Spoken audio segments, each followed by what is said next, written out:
Happy Wednesday to you folks, and welcome to Got Your Back NHL edition. Mike Johnson and Pierre LeBrun are standing by, and also today on the podcast, Montreal Canadiens general manager Kent Hughes as well joins us to talk about his plans over the next few weeks, see if he's got anything going on. As always, Got Your Back NHL edition brought to you by our fabulous title sponsor, Kuma Outdoor Gear, where they've got a wide range of gear to fit all your outdoor needs. Tents and sleeping bags, travel games, pet products, and drinkware. And they love their new switchback heated chair. Yes, heated by Bluetooth technology. Kuma gear is available across North America. Go to kumaoutdoorgear.com to see all that they have to offer. As we check in with the fellas, MJ and Pierre LeBrun. Everybody at home? MJ, did we catch you at home for once? It's been nice. I've been home for like a week straight. I got a game last night in Toronto. I got a game tomorrow night in Toronto. Then I head down to the outdoor games in Jersey. But I've been home for a week, so it's been lovely. It's been lovely to just kind of take a car and not a plane to work. So I got no complaints whatsoever. And I get to hang in the same city as Pierre. Yes. And we actually briefly had some snow last night in Toronto. It was unbelievable. I forgot it was winter. It was incredible.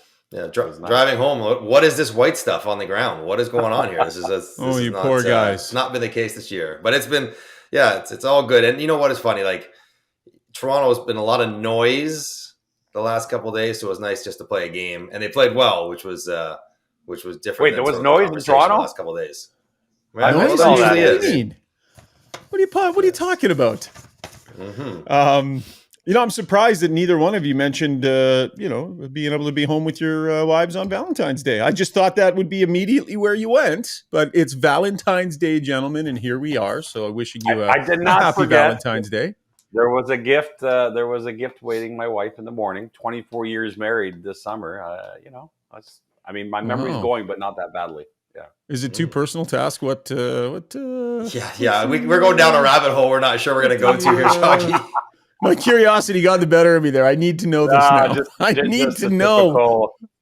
Chocolates and a nice card and so on. Let's leave it at that. Yes. Too much information. Johnny, come on. TMI coming early in the morning. How does that make you uncomfortable? Shoggy. Pierre is a romantic. I've spent time on the road with Pierre. He is a romantic.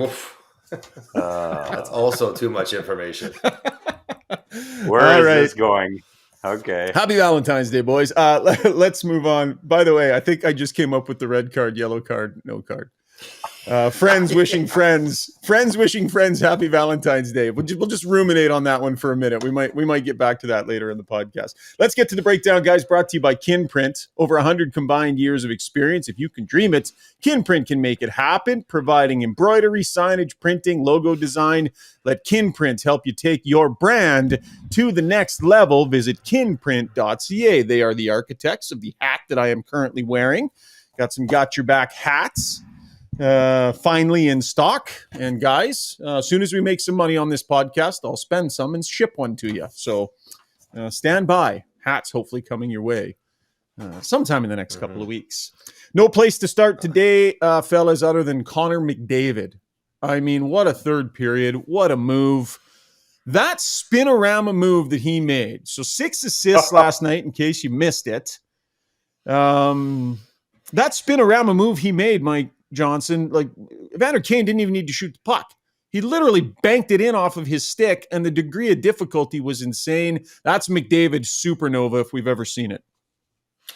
That's one of those ones where you're like, just go to the net and put your stick on the ice, and I'll do the rest. And that's what he did. I love the fact that Connor McDavid, even through junior, where you assume he must have had multiple 10-point nights, which I don't think he did, but like it feels like he should have, has never had a 6-assist game. He's had 3 6-point games, apparently, one of which a junior, one in the NHL, but no 6-assist game. He's doing stuff he's never done before. What are we talking about right now? Amazing for him. And, the Oilers sort of scuffled by their standard for a couple games. The offense wasn't rolling, and then they've come back and scored a bunch, and McDavid been in the center of it all.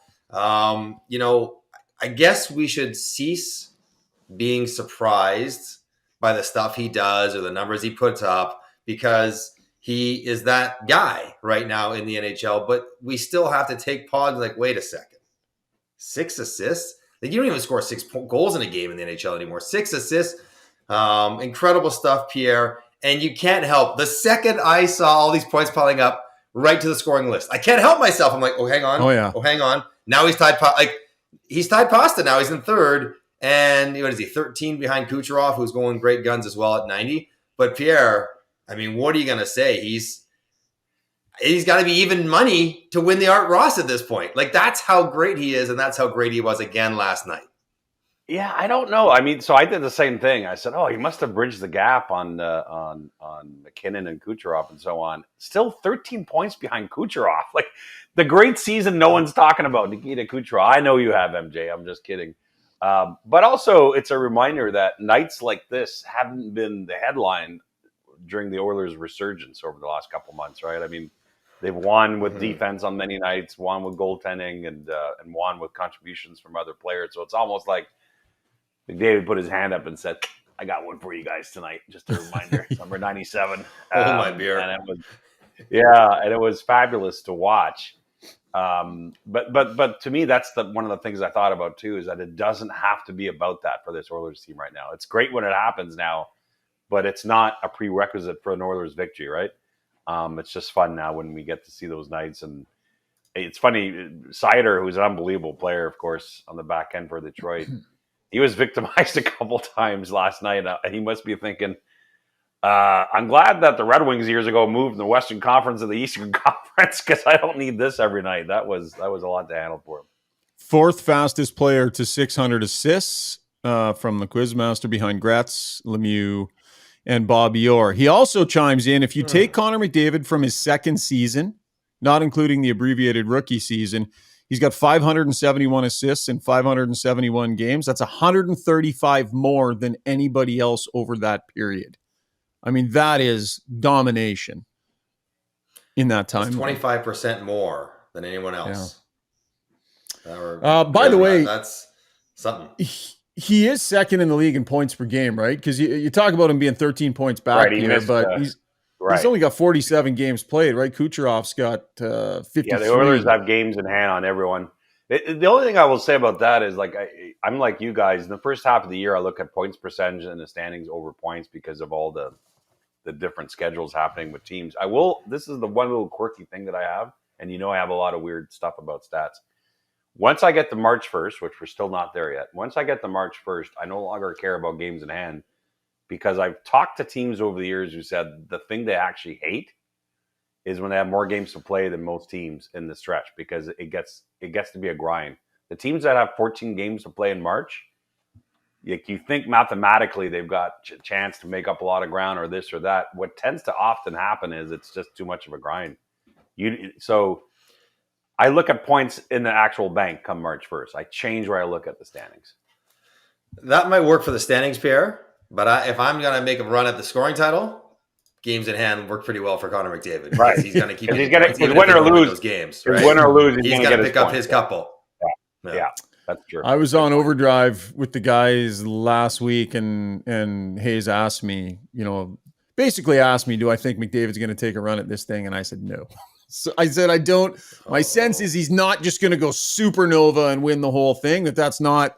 They're focused on winning games and playing the right way. Right. And it's just not something that's front of mind for him this year. And then he goes and gets 6 apples last night and looks like he wants to win the scoring race with every shift in that third period. Question for you, Ryan. You know him well, and I've been around great players and, Hart Trophy winners and all the rest of it. Do you think if he consciously said, I want to score a ton of points, his game would look drastically different? Yeah, I think so. Legitimate question. I'm not so sure. You think so? Yeah, no, I do. Connor McDavid decided he wanted to be a goal scorer last year, and he went out and was the best goal scorer. He has this so if ability he said, when he there's 35 games left. I need to make up 13 points. What does he change to do that if he's trying to chase it down? Good question. You know what we're seeing a lot of from Connor McDavid these days when they're in these games? He'll skate the puck up to center ice, and if he doesn't like what he sees, he'll dump it in, and he'll go change. when they're in games that are 1-2 goal games, there's a bit of a difference in the way that he, and I don't want to say he cheated before, but if you're going to get more points than anybody else, there's a certain amount of cheating that's going to have to happen. I'm telling you, he's more focused on the situation they're in game, the chances that he is and isn't willing to take. You can tell when he's thinking about just get these points in the bank versus for the team versus let's go get some points in the bank for himself. So I do see a difference, guys. Right. I do.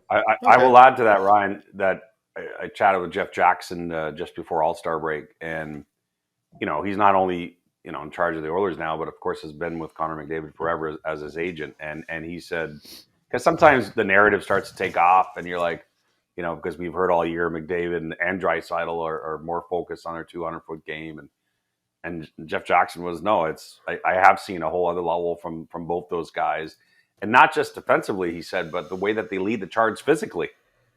Like McDavid has been taking over games where he's hammering the D and making space for himself, and the whole bench is feeding off that, right, Ryan? And so it's interesting to hear that from Jackson, who's seen him since a teenager, that it's not just everyone else saying this, that the people very close to him are seeing this in his game as well.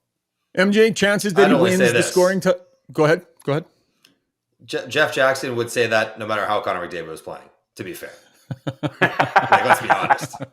He's going to say, actually, you know what? He's got some holes in his game. So. He's cheating a little. He's never going to say that. They never say. I'm not saying it's not true in this case. I'll tell you, I've asked that question in other examples. I won't say who over the years. And sometimes the person wants to protect the superstar by saying, no, he's always been that. That's what I'm saying. Yeah. So there is an acknowledgement there. Okay. Right. Maybe for your next column on McDavid's performance, you can get a hold of his mom and interview her, Pierre. Maybe that. Okay, Johnny, I was going to ask you, handicap the chances of McDavid winning the entire thing, winning the scoring race. What do you think, percentage-wise? I would say he's got to catch 2 guys. That's a problem, not just one. He does have games in hand. He's second in points per game. He's chasing down guys. One guy who's been there before, who's playing incredible and has a great power play. 35% chances. Okay. P, you in that same range? So the thing is, it's not just chasing Kucherov, though, right? I mean, that's I guess you calculated that. Right. Yeah, it all went into the computation, Pierre. It all went into the machinations and came out with 35. I think that high-powered computer system. What makes it hard, too, is Tampa needs every single point Kucherov can deliver them because they're life and death to make the playoffs. You know what I mean? Not life and death. So does Edmonton. Yeah. So does Edmonton. Edmonton needs home ice. Yeah. That's a great point. I'm going to say I'm going to give McDavid a 50% chance. Oh, okay. Oh. Yeah. I'll go right in between the two of you. I mean, like I said, I said he wasn't going to do it, so it's weird for me to put it over 50% right now, but 6 assists last night, I'll go 40%. Okay, let's move on to the Toronto Maple Leafs. We'll bounce off this one reasonably quickly because a lot of air was sucked out of the country yesterday covering the Morgan Rielly trial. Oh, my goodness. So we'll just, we'll deal. But listen, it's a huge story, right? The Toronto Maple Leafs, their best defenseman on a team that doesn't have a lot of great defensemen, potentially facing 5, 6, 7, 8 games. Who knew how many it was going to be? Lands at 5. And then the question is, how much pressure is there on the GM to try and get something done maybe sooner? There was a lot tied up in all of this. So very quickly, MJ, let's talk about, I haven't got your opinion yet on the incident that happened and the number of games that he got. Give us your quick synopsis there. Okay, quick synopsis. A few different things can be true in the same moment. Okay, the first and foremost, the most important thing is that Morgan Rielly was always going to get suspended because you cannot cross-check people in the head. There is nothing that can happen on the ice that would make it okay to cross-check someone in the head. Even if you didn't really mean to get there, he got there. So that was plot number 1. Number 2, now this is not should this happen, but the fact that it does happen is if you do something that is some sort of showing up the opposition, there will be a reaction. Everybody knows that. We can debate whether there should be, but we know there will be, the way the hockey world works now. So Ridley Gregg, when he takes that slapper, should know and did know, and if you ask around the league, and we all have, everyone's like, oh yeah, you got to know someone's coming after you in some capacity, to talk in your ear, to face wash you, to grab you, to try to fight you, probably not to cross-check in the head. So Ridley Gregg should have known and did know that was coming. but it doesn't stop the fact that you can't put your stick in someone's head recklessly. So those are kind of my thoughts. And if it was me, I would have given him 3 games. And I don't want to be barbaric here, but I don't think he hit him hard enough to warrant 5. And I think there's a difference. Like, I can slash you, Shoggy, be part of the game. I can slash you, get a 2-minute penalty. I can slash you, get kicked out of the game. I can slash you and get 10 games. Depends how hard I slash you and where. But he had so much time to think about it, Johnny. Yeah, he had so much time to think about, what am I going to do here? But that's why I gave him 3.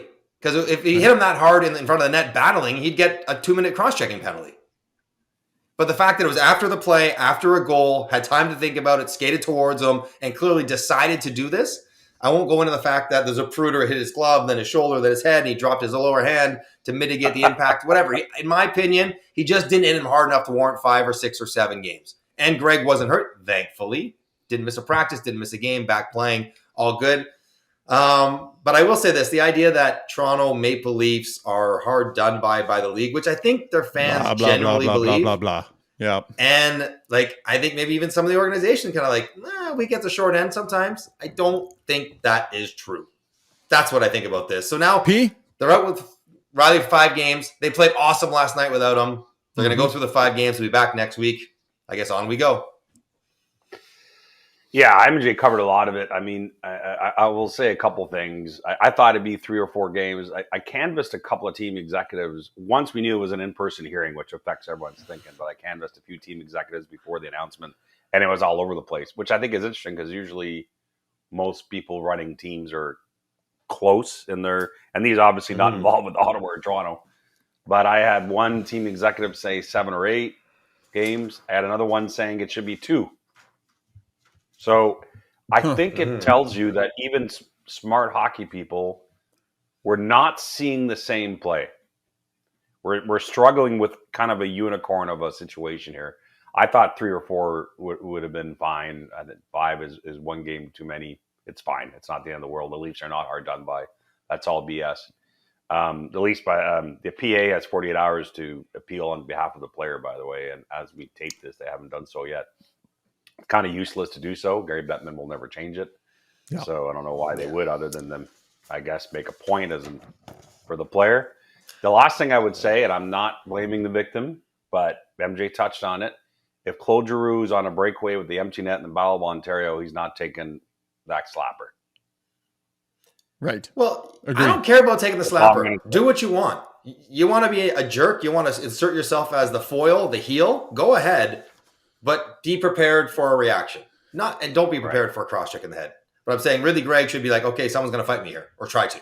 Because you better be in the headspace, sir, prepared to defend yourself, right? That is reaching out and slapping a guy across the face with a glove and then taking your sword and putting it on the ground and then going, Zero excuse for ever cross-checking a guy in the head. There's zero. There should be no argument. 100%, Pierre. Yes, and we all know that. That's the thing. This is what has driven me nuts about this, is that Ridley Gregg knew what he did was not something that you do without pissing off the other team big time. Hockey is a sport where when you piss off the other team big time, sometimes tough stuff might happen to you and you need to be prepared for that.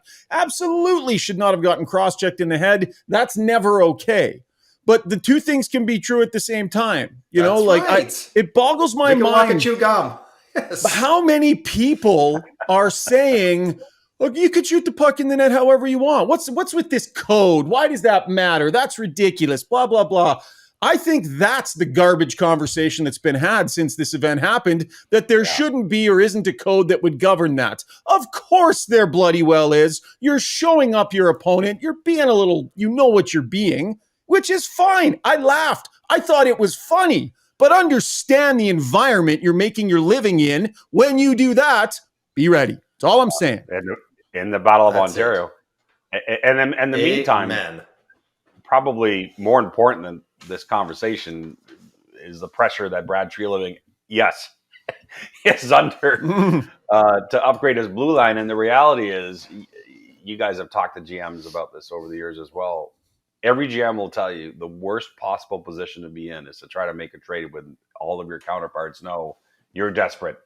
Yeah, ask Ken Holland at the beginning of the year.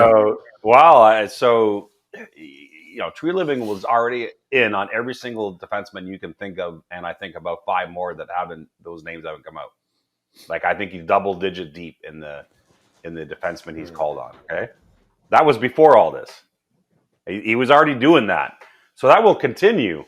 So if there is a trade for a defenseman the next week, I'm telling you, he will come out and say it's not because Morgan Rielly got suspended. It's because he was already attempting to upgrade his blue line. But he's not going to suddenly throw in his top prospect on top of what he's already offered for that. He's not going to panic. I'm telling you. He will continue to try. But if part of the deal, Pierre, is throwing in a third instead of a fifth, do you maybe have a little more sense of urgency? Like, I'm not saying you sell the farm because of this, but expedite it a little bit. He's going to trade for a D. It's happening between now and March 8th, if not 2. But it won't be because of the suspension, is what I'm telling you. Okay, let's dive into the trade talk, guys. Pierre, on Insider Trading, you had some interesting information about a trade that almost happened, that didn't happen, involving what I think it's the most fascinating team heading into this year's trade deadline, the Calgary Flames. So quickly summarize your guys' reporting on that, and let's get into it on the Calgary Flames. Yeah, I don't know how close it truly got, because at the end of the day, what I confirmed yesterday was that Jacob Markstrom was never officially asked to waive his no trade to go to New Jersey. So that's usually the last step in that trade conversation, right? So we know that. Number 2, there were a few hurdles, but one of them that I confirmed is that New Jersey wanted Calgary to retain salary on Markstrom deal, which still has 2.5 years left on his contract at $6 million a year. Don't know how much, but that was a real big stumbling block in that trade discussion that the two teams had. And you can see why the Flames are like, really? Like 2.5 years? And if the Flames are even willing to do that, and they might be at some point, I think from what I can gather from the conversations I had yesterday, there was also a dispute on what is that worth then? Like that's another level of if we're making Jacob Markstrom a $4 million goalie or $4.5 million goalie, what is that worth? So I think the two teams, I think, were certainly, I think, eager to be in that discussion. The Devils really like Jacob Markstrom. They have for a while. We've talked about this before here on this podcast. But I don't know now if this thing is dead or if there's time to get back into it before March 8th. That was tough to tell yesterday. There are other goalies out there. The Devils are absolutely still making calls on goalies, as they should be, given where their team save percentage is. But I don't know if they rescue the Markstrom thing or not. And ultimately, of course, the question is, would Jacob Markstrom waive? We will mention it again. His best friend got traded to Vancouver recently. Mm-hmm. Sounds like he's conceded the fact that if they come to him, he's basically said the ball's in their court. They want to ask me, I'm not going to. He probably won't say no. And there is that element of pride and competitiveness that, yes, I have a no trade and I guess I control my destination. But if the team's like, can we trade you to this team? I'm like, no, I want to stay with you. Like, they're trying to get rid of you. So you're more apt to be like, oh, okay, yeah, like, let's go. And the Devils, you guys know this, I've been hammering on the Devils for Markstrom for about a month now. It just makes so much sense.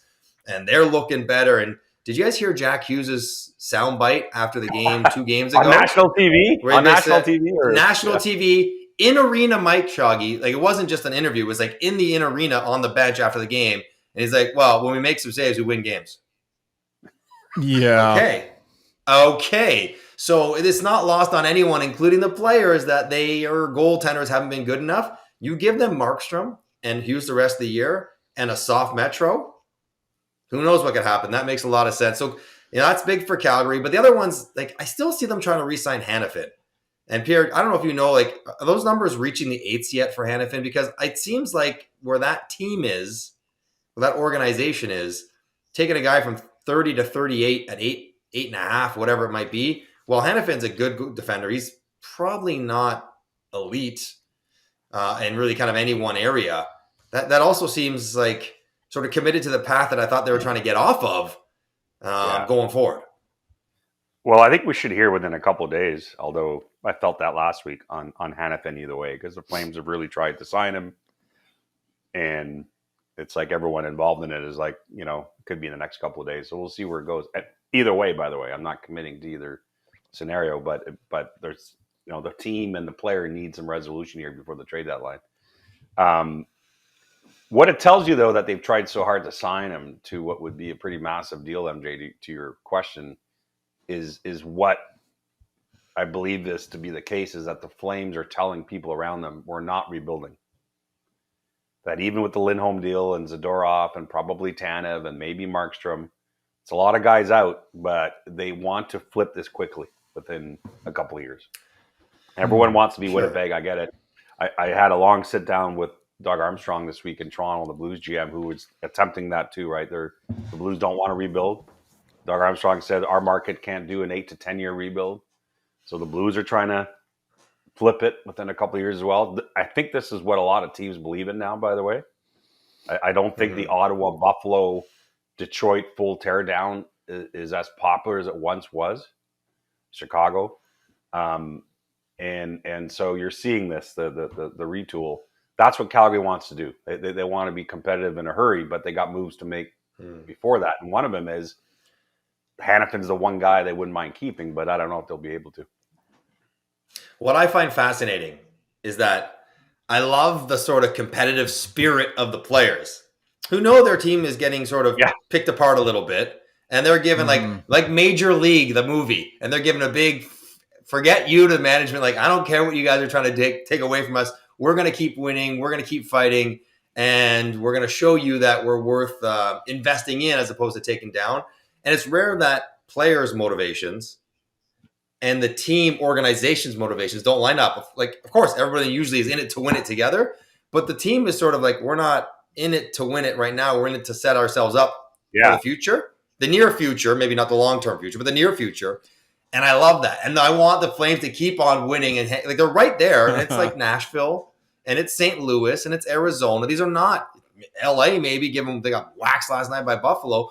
Like, they're not trying to track down elite teams. So the whole thing's fascinating. Although I think Craig Conroy has to stay the course. Like, he's got to stay the course on Tanev. I would do Markstrom.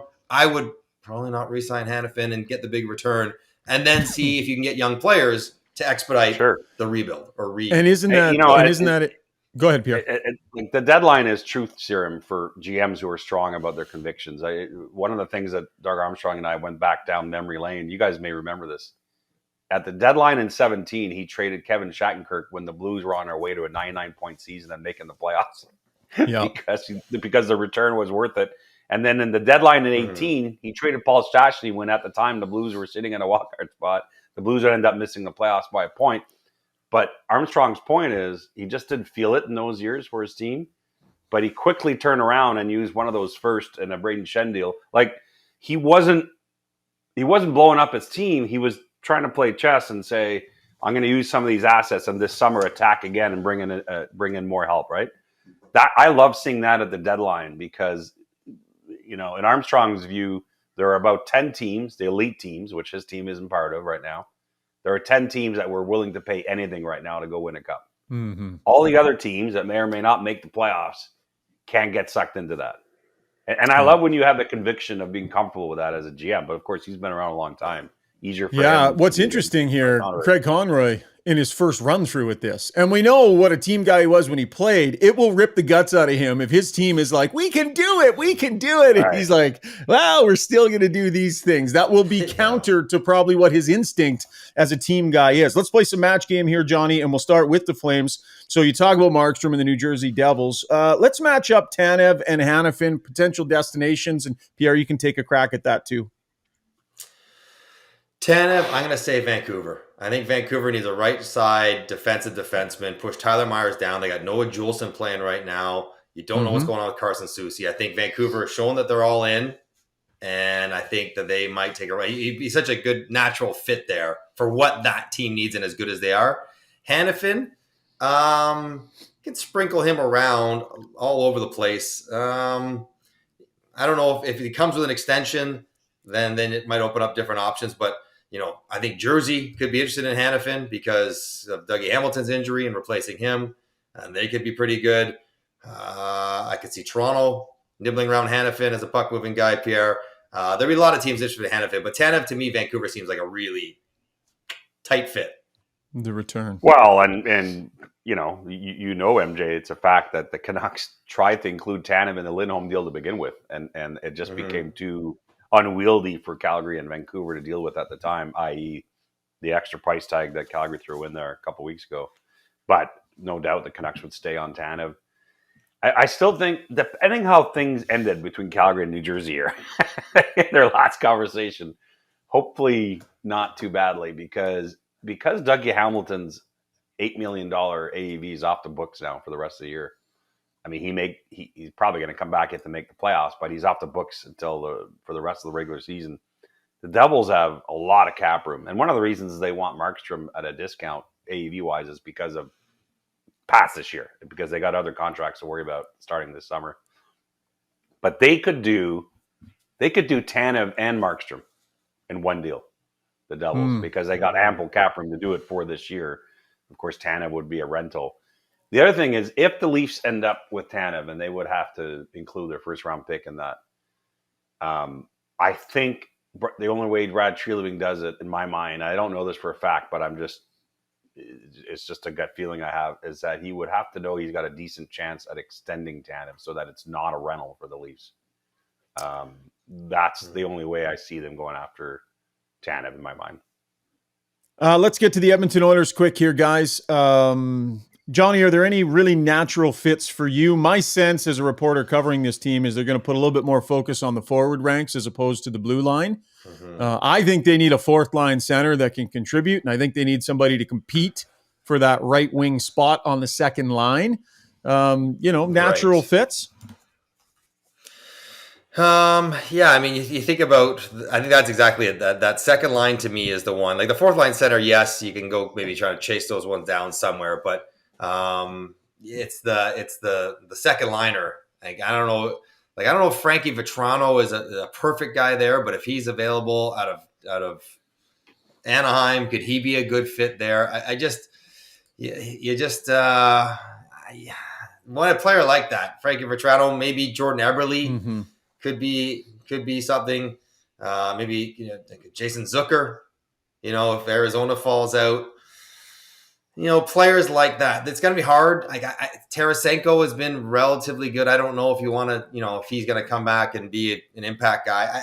You got to be careful because you got to give a player like you can't just be like Tarasenko, good player historically. It's got to be a guy who can play in that role with those players in that style, which might need a little more pace. But players like that. Like I think would be an upgrade, another option on the second line, Pierre. Yeah, or what about the Oilers deadline last weekend? And of course, information in a week changes probably, but some of it still stands. And one of them is that one of the problems with the Oilers is their cap, and that not only are they looking at potential upgrades, definitely for their top six and also on defense if they can swing it, but they can't just add. They have to add and subtract. Because of their cap. And so what they're debating internally when the Oilers are having their calls, according to people I've talked to, is that, okay, so for trading for Jordan Eberle, a guy that is really growing popular in those Oilers front office discussions, the whole idea of the reunion and what he can bring.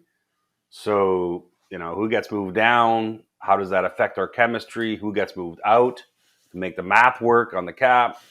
It's not just one thing, right? It's this domino effect. And I think the Oilers are really talking a lot about, we've got a good thing going here, but this is the year to go for it. Again, we don't know what this summer will bring. I don't want to go there. That's Captain Negative. We don't know what this summer will bring. And there's a definite sense of wanting to be completely all in right now. There's no question about that. They may publicly, the Oilers may want to bring the temperature down on that because it creates expectations for March 8th. But believe me, they want to do all they can to help this team here win a cup this year. Players who have auditioned next to Leon Draisaitl in the past month include Warren Fogle, Corey Perry, Dylan Holloway landed there last night. They're looking forward internally. Holloway, by the way. Yeah, really nice goal by Holloway. They're looking forward internally. It's clearly not quite there. And by the way, the dollars and cents on the Oilers, this courtesy our friends at Puckpedia, if they continue to ice the same roster they have from now until the trade deadline, they will carve out $2.4 million in cap space for themselves. They can go pick up a player at a $2.4 million value and add. Anything over 2.4 needs to be money out, money in. So that's roughly the dollars and cents that they're Which faced is why with. if you're adding both up front and on D, then someone probably has to go. Right. Yeah. Gets a little tricky for sure. The Philadelphia Flyers are interesting. Another team they're scrappy. They're sending a message, but a little more obvious the sell-off would be, Johnny, but some decent players there, some good defensemen and forwards. Do you think everybody goes? I mean, Sealer and Walker and Lawton, and there's a bunch of names there. Yeah, so I think the way Philly should play this, I'll tell my old roomie Danny Briere this when I talk to him tomorrow because they're in Toronto, but is that like there will be players that will warrant a decent return. And they should trade those players because it's been an amazing year for Philadelphia, but they're not winning the cup. They know that. They're still building towards the future. So if Sean Walker's not going to help you win a cup this year and you can get a second rounder or a decent prospect or whatever, like you're going to trade him.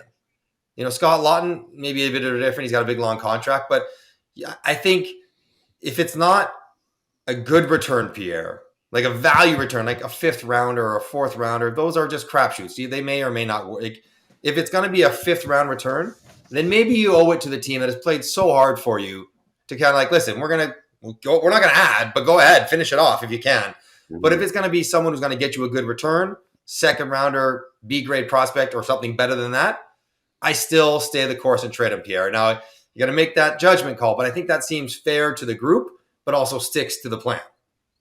Yeah, it's similar to Craig Conroy in Calgary in a lot of ways because Danny Briere is a young GM, and similarly his team is fighting like crazy I mean, I thought after they were on a 5-game losing streak to enter the break that this was the beginning of the downfall for the Flyers, and they come out and win 4 in a row. It's like they're the most unpredictable team in the league.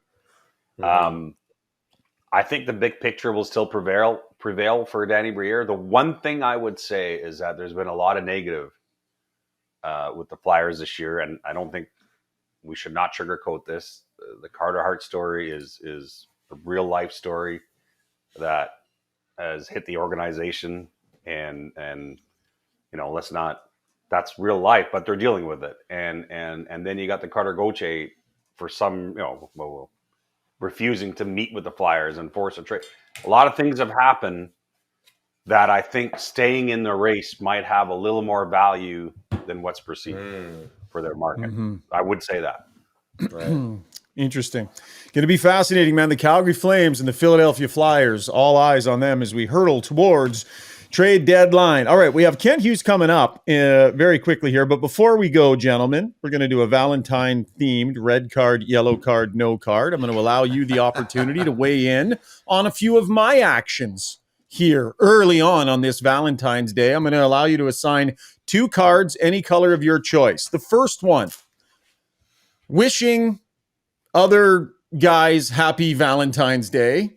You know, whether it's a guy wishing a guy, a buddy happy Valentine's Day, or a girl wishing a girl happy Valentine's Day. Is it something that you say to friends? I said it to both of you and to Zuby today. So you can issue a card on that one. And then the other one, a buddy shares with you that he got a gift for his wife on Valentine's Day, right? He opens up enough to let you know that he did get something for her. And you ask what he got. Red card, yellow card, no card on both of those actions that I took today. I'll go first because this is very clear and obvious to me. That's a full red card on Happy Valentine's Day to your buddies. This is not a platonic holiday.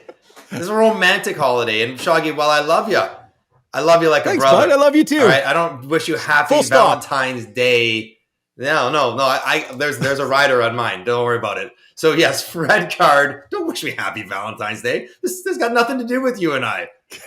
As far as asking your buddy about what the gift was, that's a no card if it's done privately. That might be at least a yellow card if it's done on a podcast where you're trying to, where everyone who doesn't know this person gets that kind of insight. So I'll give you at least a benefit of the doubt yellow and a hard red for your egregious behavior on this Valentine's Day. Pierre, what do you got? Pay the aggrieved party. Yeah, I'll go red on the first one. I think Happy Valentine's is for your partner only and no one else. So that's pretty clear to me. One person, if you happen to be in a relationship, your partner. And what was the second one? I stopped listening. Me asking you what you bought your wife on a podcast. what unmentionables you got your wife for Valentine's Day, and can you show them to us? Is basically what he's saying. I didn't do that It's one. all I didn't do that. offside. Well, I didn't mind it because mine were so, traditional chocolate. Sure they were. Whatever. Sure, but I understand. Yeah, sure. I understand your question, MJ. I understand your objection. Yeah. All right, guys, we got to wrap up. Ken Hughes is ready to go here, so I'll take red cards across the board. I deserve it. Johnny, thanks, buddy. Appreciate it. Now, time to get to our interview with the Montreal Canadiens, the general manager, Ken Hughes. Have a great Valentine's Day, Johnny.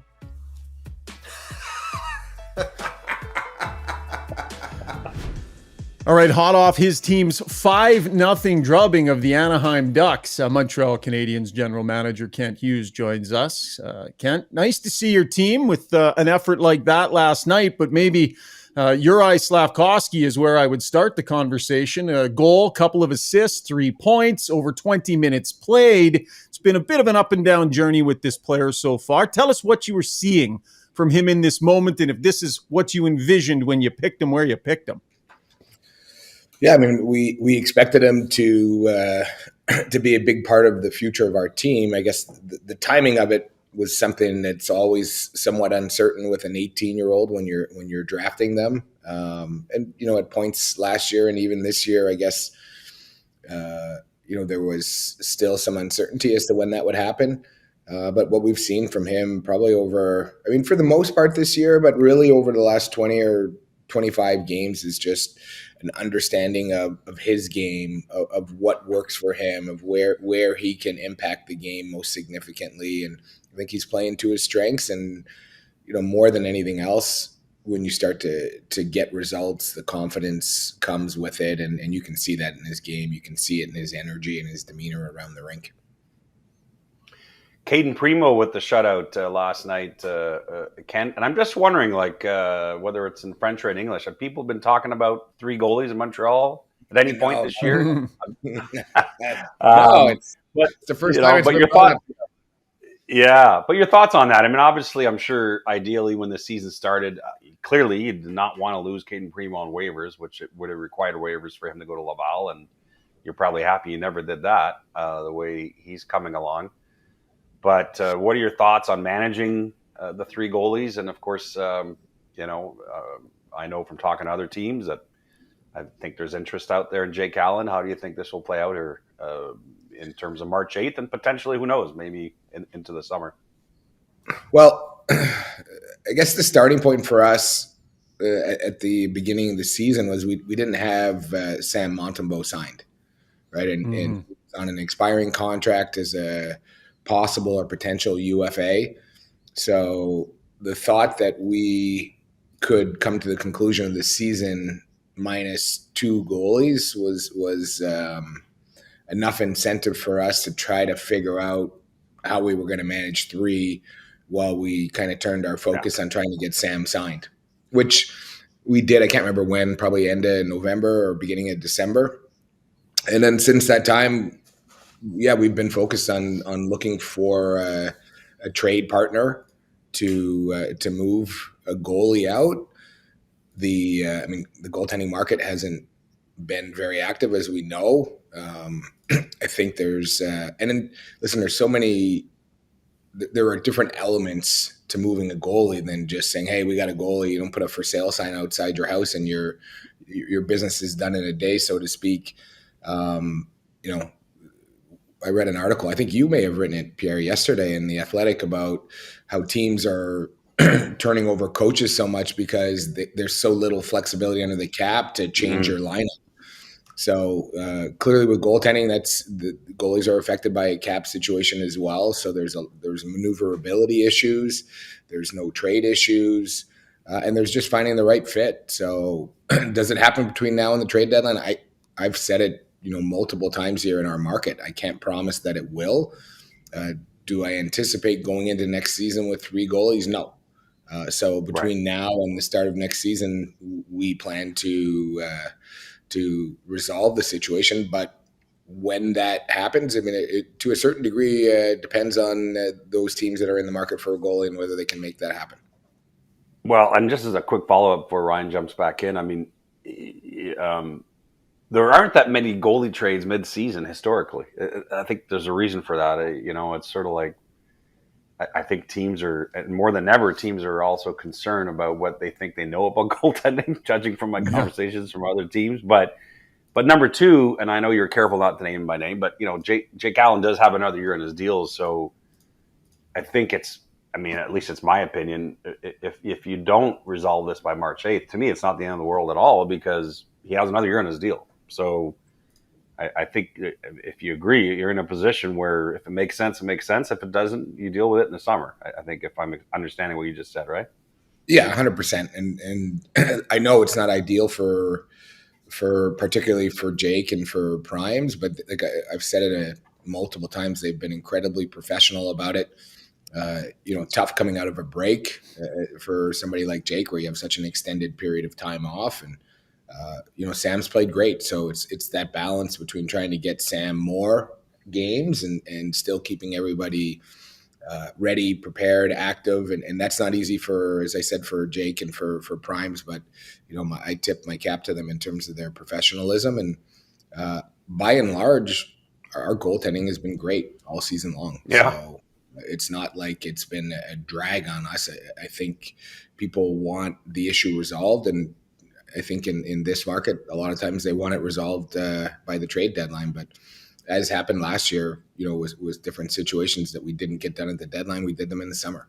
So if it's there, we'll do it, and if it's not, I'm confident that it's going to be resolved one way or the other before the start of next season. Some of the decisions that you have to make potentially involve players that have time left on their deals, as Pierre just pointed out. And I guess you have to juxtapose that with, in your mind, how long do you think it'll be before you are ready to consistently compete for those playoff spots and consistently be in that fight every year?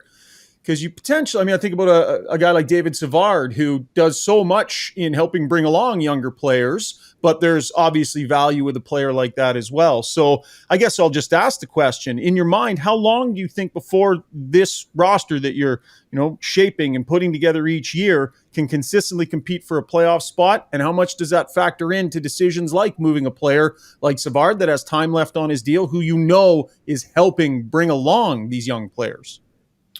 Listen, I think there's a lot of considerations. One is how quickly we'll be ready to compete for a playoff spot. It's also how quickly our young guys are ready to assume more responsibility on the back end, and how much his leadership helps bring those players along. I wish I could tell you it was just a very simple answer that we had written in our in the calendar. Okay, we're ready at this point in time. It's a constant evaluation of our young D, of our group as a whole, not just our back end, but the team. And I've said it before, and it's not an excuse. It's just it affects the injuries affect our ability to really evaluate the group and see what we look like completely healthy. Losing Kirby in the first game of the year. Listen, we didn't come into the season with an expectation that we'd make the playoffs. We weren't ready to roll over, but we didn't expect that it was all a zero sum. We had to make the playoffs, but we certainly thought Kirby was going to be a big part of our season, and to lose him 4 periods in, it impacted. We put people in different situations. We made a difficult decision, about 2 weeks ago now, to trade Sean to Winnipeg, which we knew again would weaken our team in the short term, but we thought it was the right thing. So whether it's David Savard or other players and other decisions, it's like a very fluid, dynamic situation. I can't give you a specific answer to it. Well, and you mentioned Sean Monahan. Of course, we're going to bring that up. I said it when we signed Sean this summer. He was so confident in terms of how he felt physically and the confidence that he could make it through a season. I didn't have any. Sean's a terrific hockey player. I thought we would have got a first-round pick to trade him the year before had he not been injured, and he had an adductor issue that he went to see a specific doctor, a different change in terms of the way to approach repairing it, and he felt great. We were confident that he was going to be healthy for the first time in a long time. And, the rest of it has nothing to do with me. It's Sean's play, right? If Sean plays well, he commands that value in the marketplace. If he doesn't play well, that's a different story. And, it's really more credit to him. And I'm hopeful for his sake that they have a great run in Winnipeg. Now, the Lindholm deal clearly had an impact on that, Kent. And I'm wondering, once Lindholm got traded to Vancouver, and I think you shared this with local media in your Zoom call, but how quickly, what was your phone like? Because Monahan's the next guy on that list as a rental center. What were those 24 hours like? Or I guess 36 hours, it turns out, as far as, teams quickly reacting market-wise? Yeah, I think there were a couple of teams that were quick to pivot to Sean. And then from our standpoint, as you go through the year, you're identifying teams that may or may not have interest in them. Some are a definite, some, it's just a timing issue. And for others, it's a maybe, maybe not. So when things pivot quickly like that, you try to get in touch with the teams that could or do have interest and see where they are timing wise and balance that against, an offer that you have, and whether if teams aren't ready to move or whatnot, are you willing to wait, or do you take what's the expression, a bird in the hand? And in this particular case, we felt that the upside of waiting wasn't significant enough to not move forward at that time. What are those tactical discussions? And I know you have your pro meetings, and you're trying to have everybody in alignment. But I wonder if the average person out there understands just the level of strategy that's involved in the timing around trade deadline and the ebb and flow of value coming and going, and how much of a subtle nuance is that maybe people don't quite understand, just how much can change day to day, week to week, that you are constantly doing the math on. Yeah, listen, I mentioned this too in our press conference. If you look last year, the D market shifted pretty quickly, and maybe the forward market, but we weren't as focused on it when Washington and Nashville made the decision to be sellers, and Ekholm and Orlov went into the market. Those weren't players that certainly we were anticipating being part of that market going a month out. We didn't see that happening necessarily. So there's unknowns that you have to kind of assess and determine and try, you do as much as you can to evaluate what a team might do based on their situation, where they are today, what they have coming. Does it make sense? And you make educated guesses, I guess, in terms of that marketplace. But I think at the end of the day, timing to another degree also depends on, as Pierre alluded to earlier, is somebody on an expiring contract, or does he have term left? When somebody's on an expiring contract and you're in a rebuild like we are, it's hard to let an asset walk out the door for free if there's value to that asset. And I often say I hate to refer to a player in that regard, but it's something that we have to be mindful of. And if somebody has term, then whether it was Petrie or Eddie or different players like that, where maybe there was an expectation it would happen at the deadline, it happened afterwards. Right. Well, and I think one of the underappreciated parts of all this, as you guys keep, putting your changing this roster, you're in transition, you got a lot of praise for the Monahan deal, but I wonder what your conversation is like with a very competitive head coach like Marty St. Louis in that moment, if you don't mind sharing. I mean, you have to tell him you just traded Sean Monahan, who's having a really good year for him. And what is that like, even though I know that he understands the big picture, but in that moment, what's that conversation like? Fortunately, it was over the phone, Pierre. Was it a quick phone call? I didn't get the stare or the look away while he's talking to me. Yeah, it's hard for the coaches, right? They're coaching to win the next game, the next shift, and we expect that. And if they didn't do that, then I have no idea how the locker room would react to it all. So we expect that out of them. I think they get the big picture, but that doesn't make that type of news, especially because the team was playing well. They'd been on a stretch where even when we weren't winning games, like I think our last game prior to the trade was against Pittsburgh, and the team played well. So it's hard when you're grinding every day as a coach or a player to build on one game to the next, and then all of a sudden, as management, we take an important piece of that team away.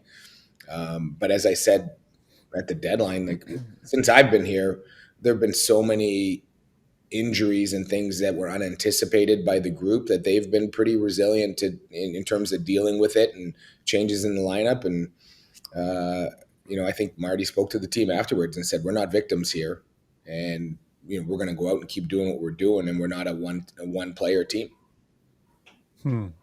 So it's your job to keep track of the big picture here, where the organization wants to get to, what it's going to take to get there.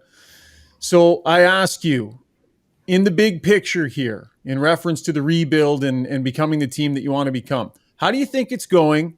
And what is at the top of your priority list in terms of when you look at this group, what it has, and maybe what you'd like to add? Big picture. Don't know exactly how you're going to do it yet. What do you think you need here for the big picture of this rebuild?